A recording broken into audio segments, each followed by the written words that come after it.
ഒരിടത്ത് പൊന്മുടി എന്നൊരു കാടുണ്ടായിരുന്നു. നിറയെ പക്ഷിമൃഗാദികൾ പാർത്തിരുന്നു അവിടെ.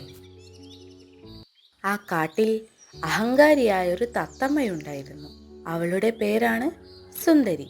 താൻ വലിയ സൗന്ദര്യമുള്ളവളാണെന്ന അഹംഭാവം തെല്ലൊന്നുമല്ല അവൾക്കുണ്ടായിരുന്നത്.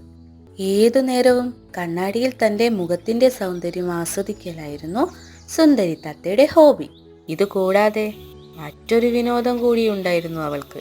തൻ്റെ മരത്തിന് താഴെ കൂടി പോകുന്ന പക്ഷികളോടും മൃഗങ്ങളോടും കുശലം പറയുകയും അവരെ കളിയാക്കി വിടുന്നതും പതിവായിരുന്നു. അങ്ങനെയിരിക്കെ തൻ്റെ കൂടിന് വെളിയിലിരുന്ന് കാഴ്ചകൾ ആസ്വദിക്കുന്നതിനിടെയാണ് ചെവിയാട്ടിയും തലകുലുക്കിയുമുള്ള ആനച്ചേട്ടന്റെ വരവ്. ഇത് കണ്ട സുന്ദരി തത്ത അവനോടായി ചോദിച്ചു, അല്ല, ആരിത്? ആനച്ചേട്ടനോ? എവിടേക്കായി യാത്ര? പുഴയ്ക്കരികിൽ നല്ല കരിമ്പ് വിളഞ്ഞു നിൽപ്പുണ്ടെന്ന് കേട്ടു.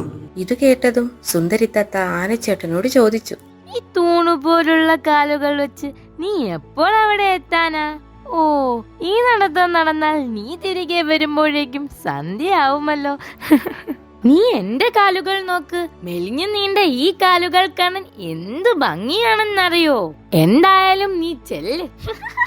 ഇത് കേട്ടതും ആനച്ചേട്ടന് വിഷമമായി. അവൻ തലയും താഴ്ത്തി മെല്ലെ നടന്നു നീങ്ങി. അതു കഴിഞ്ഞ് അല്പസമയത്തിനു ശേഷം മൂളിപ്പാട്ടും പാടി തലയിൽ അരിമണിയും വെച്ചുള്ള ഉറുമ്പച്ചന്റെ വരവ് സുന്ദരി തത്തയുടെ കണ്ണിൽപ്പെട്ടത്. അവനെ കണ്ടതും സുന്ദരി കുശലം ചോദിക്കാൻ തുടങ്ങി. ആരിത്? ഉറുമ്പച്ചനോ? എവിടെ പോയി വരുന്ന വഴിയാ? ഇത് കേട്ട ഉറുമ്പച്ചൻ അവളോടായി പറഞ്ഞു, മഴക്കാലമല്ലേ സുന്ദരി വരുന്നത്, അപ്പോഴേക്കും പത്തായം നിറയ്ക്കാനുള്ള തന്ത്രപ്പാടിലാണ് ഞാൻ. എന്നിട്ട് സുന്ദരിയോടായി ഉറുമ്പച്ചൻ ഇങ്ങനെ ചോദിച്ചു, മഴക്കാലത്തേക്ക് നീ ഭക്ഷണമൊന്നും ശേഖരിക്കുന്നില്ലേ? ഇത് കേട്ടതും സുന്ദരി തത്ത ഉടനെ തന്നെ പറഞ്ഞു, ഓ, എനിക്കെങ്ങും വയ്യ. എനിക്കുള്ളതെല്ലാം എന്റെ കെട്ടിയോൻ കൊണ്ടുവന്നു തരും. മാത്രവുമല്ല, വെയിൽ കൊണ്ടാൽ എന്റെ സൗന്ദര്യം മൊത്തവും നശിച്ചു പോവും എന്നും പറഞ്ഞ് അവളുടെ ചിറക് മിനുക്കിക്കൊണ്ടിരുന്നു. അപ്പോൾ ഉറുമ്പച്ചൻ പറഞ്ഞു, ഞാനങ്ങോട്ട് പോവട്ടെ, സന്ധ്യക്ക് മുന്നേ വീടെത്തണം. ഉറുമ്പച്ചൻ പുരികം ചുളിച്ചുകൊണ്ട് ചോദിച്ചു, എന്താ എന്താ സുന്ദരിത്തത്തെ ചിരിക്കുന്നത്?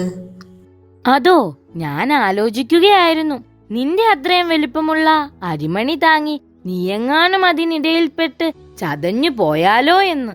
ഹും, അഹങ്കാരിയെന്ന് മനസ്സിൽ പിറുപിറുത്തുകൊണ്ട് ഉറുമ്പച്ചൻ നടന്നു നീങ്ങി. ഇതെല്ലാം മറ്റൊരു മരക്കൊമ്പിലിരുന്ന് നമ്മുടെ കുരങ്ങച്ചൻ കാണുന്നുണ്ടായിരുന്നു. അവൻ സുന്ദരിയോടായി പറഞ്ഞു, സുന്ദരി, നീ എന്തിനാ എല്ലാവരെയും ഇങ്ങനെ പരിഹസിക്കുന്നത്? അത് അത്ര നല്ലതല്ല കേട്ടോ. ഇത് കേട്ട സുന്ദരിക്ക് ദേഷ്യം വന്നു. നീ എന്നെ പഠിപ്പിക്കണ്ട. എനിക്കറിയാം ആരോട് എന്ത് പറയണമെന്ന്. വള്ളിയിൽ തൂങ്ങി ചാടി മറിയാനല്ലേ നിന്നെ കൊണ്ട് പറ്റത്തുള്ളൂ.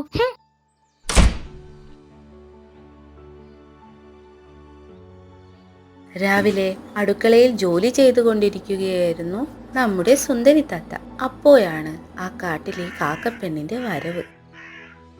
കാക്കപ്പെണ്ണിന്റെ ശബ്ദം കേട്ടതും സുന്ദരിക്ക് അരോചകമായി തോന്നി. അവൾ തന്റെ വീടിന് വെളിയിൽ വന്നു നിന്നു. ഹോ, ഒന്ന് നിർത്തന്റെ കാക്കപ്പെണ്ണെ. നിന്റെ കരകരാന്നുള്ള ശബ്ദം എന്റെ ചെവിയിൽ തുളച്ചു കേറുന്നു. നിന്റെ ശബ്ദം എന്താ ഇങ്ങനെ?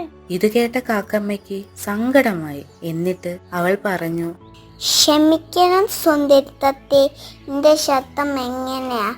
ചെമ്മന കിട്ടിയ ശബ്ദം എന്നെ കൊണ്ട് മാറ്റാൻ കഴിയില്ല. ഇതേ സമയം സുന്ദരി തത്തയുടെ അടുക്കളയിൽ നിന്ന് തീയും പുകയും ഉയരുന്നുണ്ടായിരുന്നു. സുന്ദരി തത്ത ഞെട്ടലോടെ തിരിഞ്ഞു നോക്കി അടുക്കളയിലേക്ക് ഓടി. രക്ഷിക്കണേ, രക്ഷിക്കണേ, അയ്യോ, എന്റെ വീടിന് തീ പിടിച്ചേ, രക്ഷിക്കണേ, രക്ഷിക്കണേ, ആരെങ്കിലും ഓടി വന്നൊന്ന് രക്ഷിക്കണേ.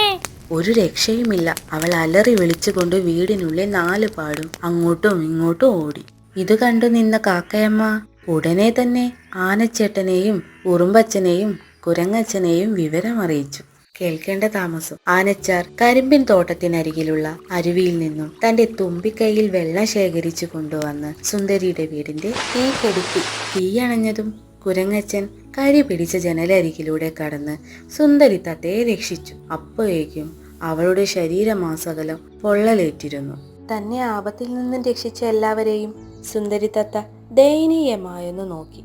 കുറ്റബോധത്താൽ തല താഴ്ത്തി. അപ്പോൾ കുരങ്ങച്ചൻ പറഞ്ഞു, സുന്ദരി, നീ നിന്റെ സൗന്ദര്യത്തിൽ മതിമറന്ന് മറ്റുള്ളവരുടെ കുറവുകൾ മാത്രം കണ്ടുപിടിച്ച് പരിഹസിച്ചു. എന്നാൽ അവരുടെ കഴിവുകൾ ഒന്നും നീ കണ്ടില്ല. സൗന്ദര്യം എക്കാലത്തേക്കും ഉണ്ടാവില്ല. പരസ്പരം കൊടുക്കുന്ന സ്നേഹവും സഹായവും ആണ് നമ്മളെ വലിയവരാക്കുന്നത്. ഇനിയെങ്കിലും ആരെയും കളിയാക്കാതെ എല്ലാവരോടും സ്നേഹത്തോടെ പെരുമാറാൻ പഠിക്കുക. അവളുടെ നിസ്സഹായാവസ്ഥ കണ്ട ആനച്ചേട്ടൻ കരിമ്പ് കൊണ്ടുവന്നു. കുരങ്ങച്ചൻ വള്ളി കൊണ്ടുവന്നു.